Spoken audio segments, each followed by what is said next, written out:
ఇంటింటా కూడుకునే వాళ్ళు. కారణం ఏంటి అంటే సంఘం ఆవిర్భావం చెందిన తర్వాత 200 సంవత్సరాల వరకు ఈ మందిరాలు కట్టడం అనే సంస్కృతి లేదు. 200 సంవత్సరాల వరకు. అందుకే ఫిలోమోనుకు పత్రిక రాస్తూ పౌలు గారు ఏమంటాడు తెలిసిన, నీ ఇంట ఉన్న సంఘమునకు అని అన్నాడు. అంటే కొలస్సీ సంఘం ఫిలోమోనుకి ఇంటిలో కూడుకునే వారు. ఇంట ఉన్న సంఘం అని పలుమార్లు ప్రస్తావన మనం చూడగలం.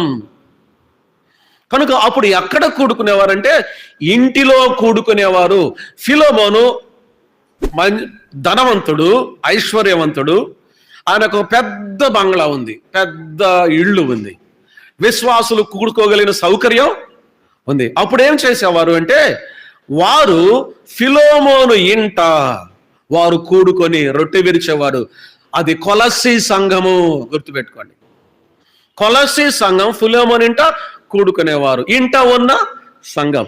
ఇలాగూ 200 సంవత్సరాల వరకు ఈ మందిర సంస్కృతి అనేది లేదు. 200 సంవత్సరాల తర్వాత ఇంకా కట్టడం ప్రారంభం చేశారు. ఇక ఈ కట్టడం అనేది తారాస్థాయికి చేరుకుంది. ఎంత తారాస్థాయికి చేరుకుందంటే మందిరాలే విగ్రహాలు అయిపోయాయి, మందిరమే సంఘం అనుకుంటా ఉన్నారు.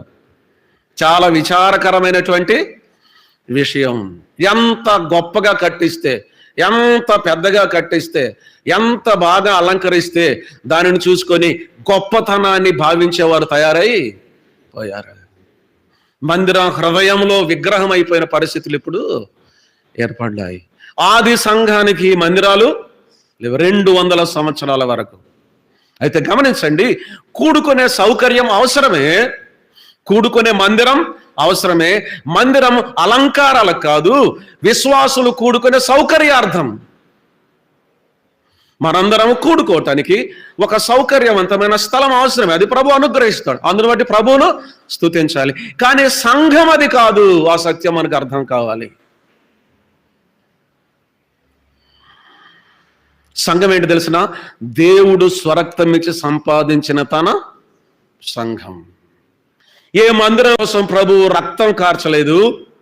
ప్రభు యేసుక్రీస్తు వారు ఆయన సంఘము కొరకు వచ్చినప్పుడు ఏ మందిరము కూడా ఆయనతో పాటు ఎత్తబడదు.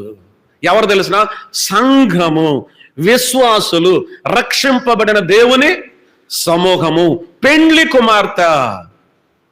ఈ పెండ్లి కుమార్తె సంఘము ప్రభు యేసుక్రీస్తు వారు వచ్చినప్పుడు ఎత్తబడుతూ ఉంది. ఇప్పటికి కూడా ప్రపంచవ్యాప్తంగా అనేక స్థలాలలో స్థిరమైన కట్టడం లేని మందిరాలు, స్థిరమైన కట్టడం లేని సంఘాలు ఉన్నాయి. కొన్ని ప్రదేశాల్లో రహస్యంగా కూడా కూడుకునేటువంటి పరిస్థితులు ఉన్నాయి, ఆంక్షలను బట్టి, ప్రభుత్వ ఆంక్షలను బట్టి. కానీ ప్రభు వారిని అంగీకరిస్తాడు. ప్రతి సంఘానికి ప్రభు ఒకే విలువను ఇస్తాడు.